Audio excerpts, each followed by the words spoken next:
everyone, this is CodeMarvelous with A&R Black Hats, and you're watching Deckbuilding Derezzed.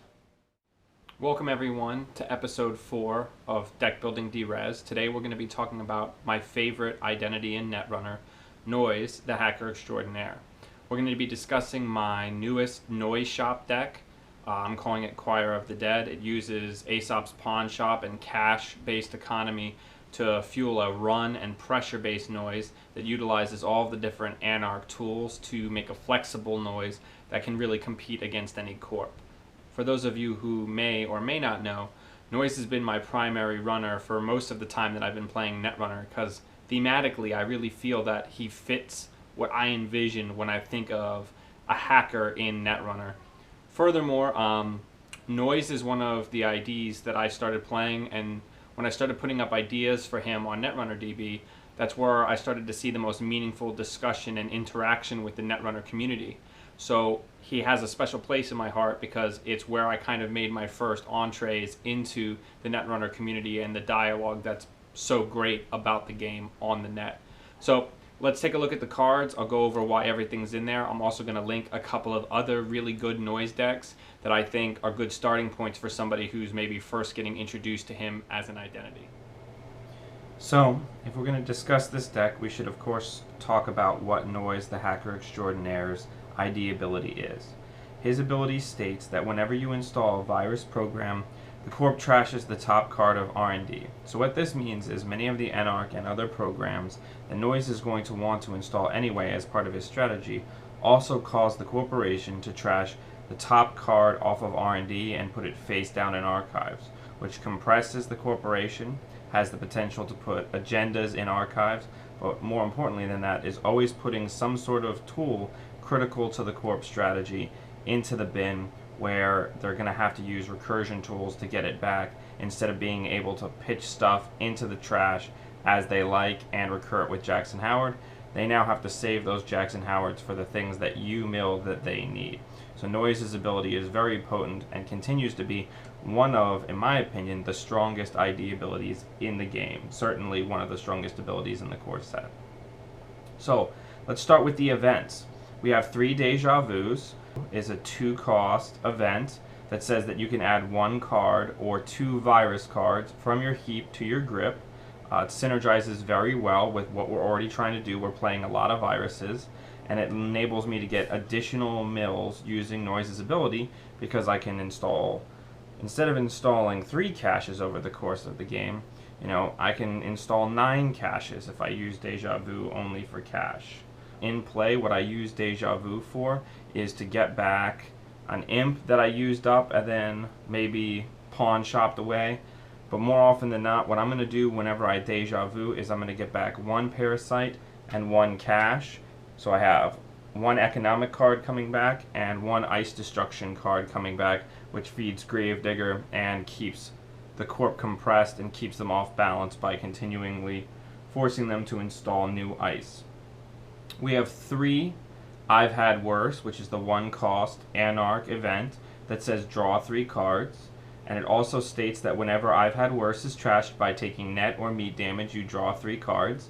So it enables you to have a card that functions in the same role as Plascrete Carapace, but it serves a dual purpose that if I'm not up against a kill or damage deck, it gives me extra draw, which Noise desperately needs because Noise has a lot of programs that he wants to install, so he wants to spend as little clicks as possible drawing for cards. He wants to get as much draw efficiency as possible. You want to make sure if you're up against a kill deck, you try to keep these in your hand. You don't use them on your turn, just save them so that if you make that big run and they try to see Source Scorched Earth you, you have 2 of them in hand to save you. We also have 3 Sure Gamble, which is the 5-cost, gain 9 runner economic event. It's pretty standard, really. I don't really need to explain why it's there. It's for the extra economy that I need to set up, as well as, burst economy to help get me back in from spending money on a big run. As far as hardware is concerned, we're running pretty light on hardware. We have 2 Grimoire and 2 clone chips. I'll talk first about our console. So Grimoire is the 3-cost Anarch console that gives 2 memory and says that whenever you install a virus program, you place one virus counter on that program. So even though the flavor text says that this is supposed to be Wizard's console, it's blatantly Noise's console, because all of the viruses that he's going to be bringing into play are going to be coming in more potent than they would if you didn't have Grimoire, and it gives additional memory, those 2 additional MU, for extra viruses to be installed. So, if I'm bringing a Parasite out, it comes in at 1 virus counter. Datasucker comes in with 1 virus counter. I get that crucial 3rd imp counter to trash cards, and cash gives me an extra credit. And the most important interaction is that Grimoire gives Gravedigger a virus counter.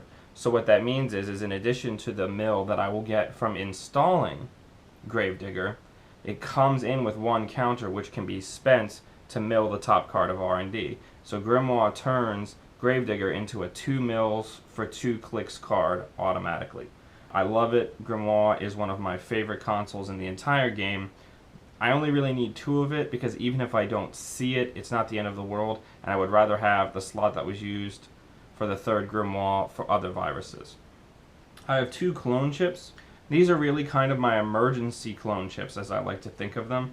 It's the 1 cost Shaper hardware that you can trash it to install a program from your heap, paying the install costs. So what happens is as you're pawning things away, or if you face check a sentry that trashes early and you lose one of your breakers, Clone Chip gives you that ability that once it's installed, during a crucial run later in the game, you're going to be able to pull out whatever you need to gain the advantage right now. I usually save Clone Chips for breakers if I lose them, but if I have my full suite out and I'm not concerned about losing any of my breakers, then I might use it to get back a medium that I had to pitch early because I couldn't afford to install it, or get out a Parasite mid-run in order to destroy a low-cost ice or finish off a piece of ice and continue the run more efficiently than if I had to use a breaker. Clone chips are great in Noise because it gives you the ability to install viruses and mill cards not on your turn and without using clicks, so it's always going to be pretty synergistic with the strategy. As far as resources are concerned, we have 3 daily casts. I mentioned earlier that Noise's clicks really want to be spent installing viruses and running. So you want economy that doesn't take clicks. And hopefully by the time I'm done describing all of the cards in this deck, you'll realize that the economy engine of this Noise deck is built around having to use as little clicks as possible to get it. Daily Casts is a 3-cost resource that gets 8 on the bank from it when you install it. At the beginning of every turn following, you take 2 credits off of Daily Casts. So when there's no credits left on Daily Casts, you trash it. So base, this nets you 5 credits over the course of 4 turns. Drip economy that we don't have to click for, leaving our clicks open to install and make run. What's neat about Daily Casts is the way that it synergizes with Aesop's Pawnshop. Pawnshop lets me trash any installed card for 3 credits at the start of my turn, not requiring a click. So what that means is, if I pawn Daily Casts before the start of the final turn, I get 3 back for it instead of 2. So what that means is I can actually net 6 credits over the course of 4 turns instead of 5, which makes the exchange slightly better. And if I do it on the 3rd turn, I get 5 credits that turn, which can be more of an impactful boost for an individual turn. So Daily Casts and Aesop's creates a 1-2 punch of really strong drip economy that doesn't cost me clicks that I need to do other things. Earthrise Hotel is another resource that we're using. It's the 4-cost location that gets 3 power counters on it when you install it. At the beginning of every turn, you're drawing 2 cards and you're removing a power counter from Earthrise Hotel. What's neat about Earthrise Hotel is that it once again is drip draw that we don't have to spend clicks on. So our money is coming from drip that we don't have to click for, and our card draw is coming from drip that we don't have to click for, leaving all 4 of our clicks open to install viruses and make important pressure runs. Our last and most important resource is Aesop's Pawnshop, which is the 1-cost Shaper location resource that says that when your turn begins, you may trash any of your other installed cards to gain 3 credits. This is a very important card to the overall economic engine of this deck. It's clickless economy, besides the 1 click to install it, that enables me to get rid of viruses, daily casts, clone chips maybe in a pinch, and other installed cards that I don't need, usually for a profit. What I mean when I say this is, besides the obvious synergy with cash, which I'll discuss a little later, if it's early in the game and I just need to get my engine running, I can install a Datasucker for 1 credit, milling a card, which is going to be good for me. And even if I don't end up making any runs, the next turn I can Pawnshop it away to gain 3 credits, netting 2 credits for 1 click and milling a card, which maintains the pressure on the corporation. So it gives me the ability to install all of my viruses when I see them, or whenever click availability gives me the opportunity to do so, knowing that I can always turn them into 3 credits later in the game. One of the fundamental shifts in mentality that you need to make to play Noise, especially if you're a Shaper player or a certain criminal player, is that once your programs, your magnum opus, your Atmans, or whatever pieces of your deck, once they're installed, you're used to them staying in play the whole game. So you're thinking of your rig as being this static thing that once it's set up, you're ready to run. With the exception of your breakers, in this deck, you should think of every installed card as 3 credits that you can capitalize on a later turn when you need it. There's been games playing this deck where Aesop's a Parasite that's on a piece of ice because I don't think that it's going to kill it in time and I need the money now. Or to get rid of a Datasucker right after a purge that doesn't have any counters on it to get me money to install an imp or to install more caches, right? There's only a handful of things in this deck that I would strongly recommend not pawning, and that is your Zool, which is your code gate breaker, Crypsis, because it's not really going to be a good value exchange, and if you've pitched your second copies of either Mimic or Corroder, I would not choose to Pawnshop those. But Pawnshop creates an incredible economic boon by making it so that all of these viruses that we're going to be installing and recurring, you can get 3 credits back for them later using Pawnshop and put them into the bin where they can be Déjà Vu'd.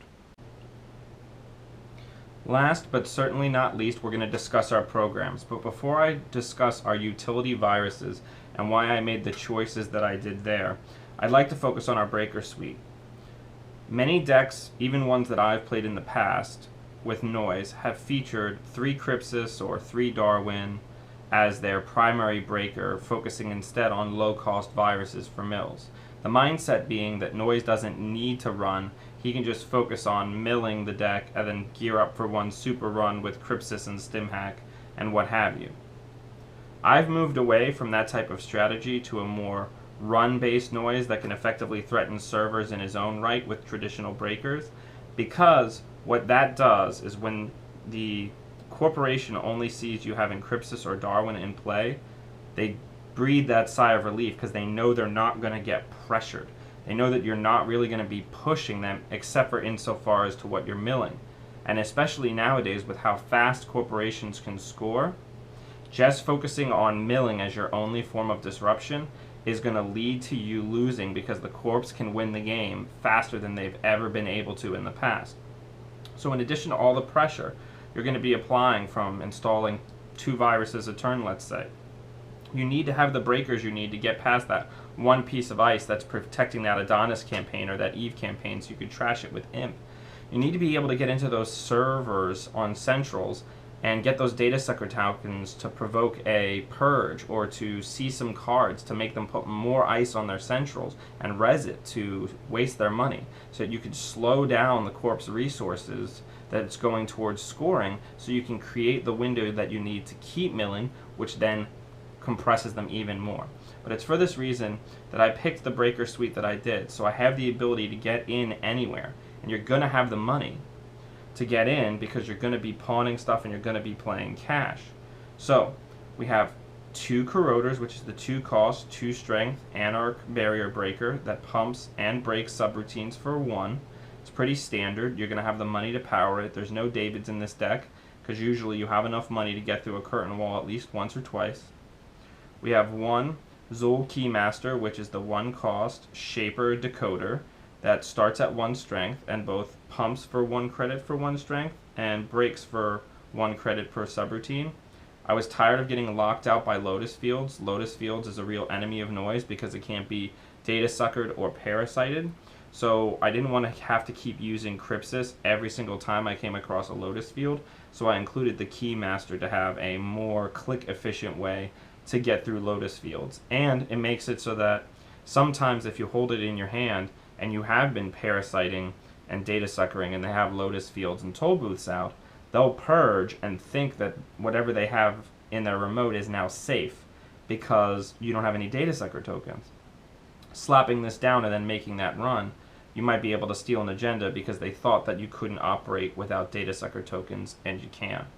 We have one Crypsis, which is the 5 cost neutral virus that starts at 0 strength that both pumps and breaks for 1 credit.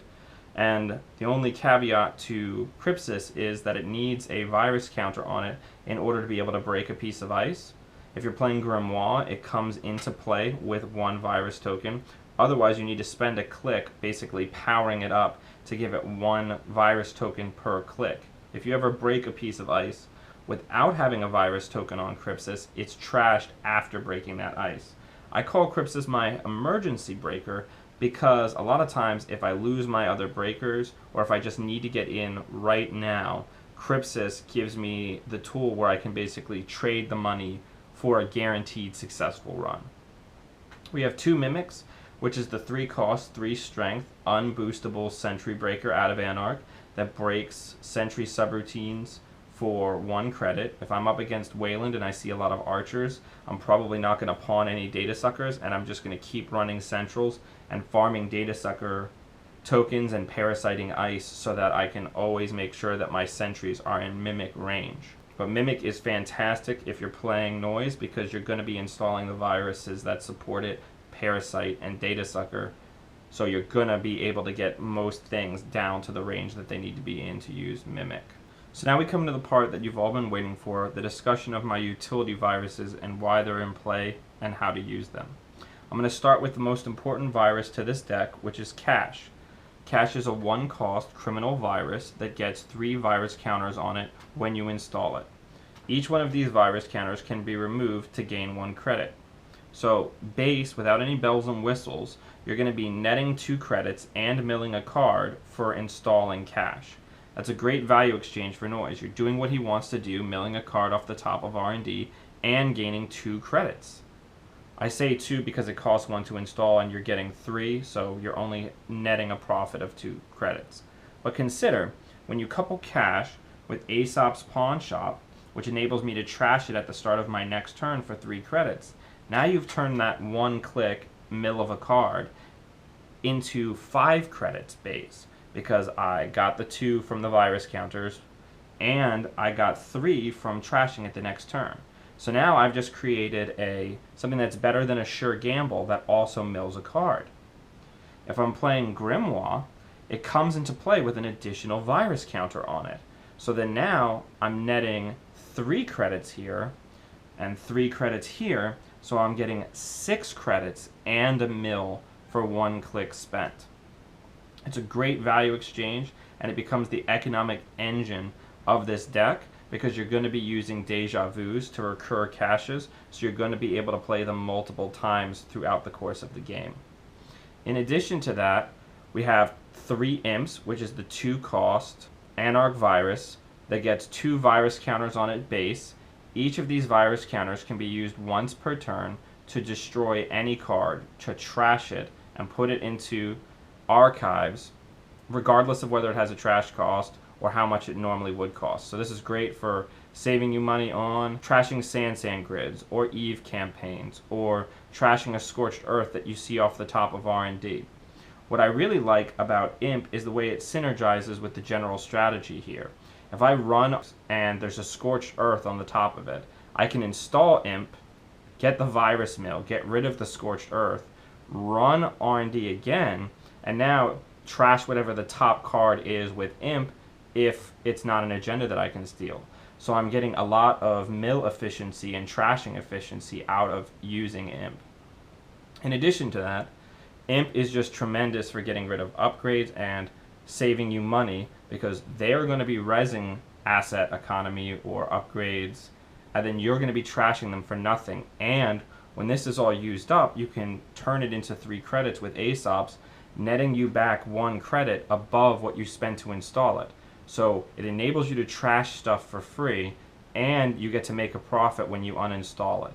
So once again, this deck really has a synergy of getting rid of cards that the corp needs for no money and gaining money while we're doing that, right? We're trashing cards, we're milling off the top of R&D, and we're destroying assets and other cards that normally can't be trashed, all while making money on all of these installs, because whenever of these viruses become not useful to us or not what we need at that time, we can pawn them, knowing that we can get them back with Déjà Vu or Clone Chip, and get 3 credits immediately returned to us. We have 3 Datasuckers. Datasuckers is the 1-cost Anarch virus that gets 1 counter on it for each successful central run that you make, that you can then use to lower the strength of Ice, which synergizes with Parasite, with Mimic, and to a lesser degree with Zool and Corroder, helps saving you money on individual runs. What's great about Datasucker is I can't think of any deck that when you're running these you don't want to have them in play. But if you don't need them, or if you need money now, you can always sack it with Aesop's Pawnshop and net 2 credits for a 1 credit mill install. A lot of times, if I've got pretty good board state control and I don't need a lot of Datasucker tokens to feed Mimic, then if the corporation purges, I'll immediately follow by pawning maybe one of my 2 Datasuckers that are in play to get me money, which is also kind of a psychological play, because it's telling the corp, oh, you got rid of my Datasucker tokens? I didn't even need that Datasucker anyway. We have 3 Gravediggers, which is the 2-cost Anarch virus that came out in the new big box. Whenever an installed corp card is trashed, you get to place 1 virus counter on Gravedigger. You can then spend a click and a hosted virus counter to trash the top card of R&D. So this is an incredibly potent card that synergizes very well with what this deck does. So, it mills a card when it comes into play. If I'm playing Grimoire, it comes into play with 1 virus on it. And in addition to that, if I trash an Eve campaign with Imp, Gravedigger gets a token which I can then use to trash other cards. If I destroy a piece of ice with Parasite, Gravedigger gets a token which I can then use to trash the top card of R&D. So all of the things that I'm going to be doing anyway, you know, Parasite recursion and ice destruction, imping away assets and installed cards with Imp, I'm going to be getting additional tokens which either provoke a purge, or if I have a turn where there's no agenda that I can clearly steal, I can just say click, click, click, and use 3 clicks and 3 virus counters off of Gravedigger to trash 3 cards off the top of their R&D, which is 3 tools that they're going to need, or maybe agendas, all going into the trash, putting more pressure on the use of their Jackson Howard, and making it so that they have less options to recover. Like, imagine, you know, maybe I have 2 imps in play and I trash 2 pieces of asset economy, and then I use my last 2 clicks to mill 2 cards with Gravedigger. Now I've gotten rid of 2 things that they needed for money and milled 2 cards off the top, giving them less options to how to recover from that absence of money. It's just a fantastic card that synergizes in very well with what Noise wants to do. And it's really, besides cash, it's the central virus of this deck. I want to get one of these in play and just start trashing everything that I can and recurring Parasites as much as possible. Gravedigger against a small ice deck that's using low strength ice with Parasite is just comically powerful, because you're getting so many mills for destroying ice very quickly. We have 2 mediums, which is the 3-cost Anarch virus that says that whenever you make a successful run on R&D, you place 3 virus counters. I wish. You place 1 virus counter on medium, and then each time you run you get a new one. So each virus counter after the first on medium allows you to access an additional card. So on your first run with medium, you see 1 card. On your second run with medium, you see 2 cards. What's exciting about this is if you install it with Grimoire in play, it comes in play with 1 virus counter. So that first run that you make with it in play, you're going to see 2 cards. Next run, you're going to see 3 cards, so on and so forth. This is a tremendous card because if you can peel ice off of R&D and keep them pressured by attacking all the different centrals, a medium install and then run can win you the game. And the more you run with it, the more potent the card's effect gets, which is going to provoke a purge, which buys you time to Déjà Vu, to install more viruses, to look maybe for a breaker that you don't have yet. So medium is an incredible pressure card that if they ignore it, they're going to lose. And if they purge it, it buys you a turn to kind of catch your breath as noise and rebuild your economy a little bit. Our last virus is a Parasite, of which we have 3. It's really a tremendous card for noise because I'm going to be removing a piece of ice from the game, hopefully, and each one I install represents a milled card with noise's ability. This synergizes very well with Gravedigger, and basically my Parasites are reserved for a lot of times multi-subroutine ice or ice that is just really expensive for me to break with Zool, like Toll Booth, or things like Archer, kind of slowly whittling away at things that are too taxing for me to want to use my breakers on. Or if I'm up against NEH or Jinteki or another light ice, low strength ice deck, it's just to peel off ice in general to force them to spend clicks and cards protecting their centrals.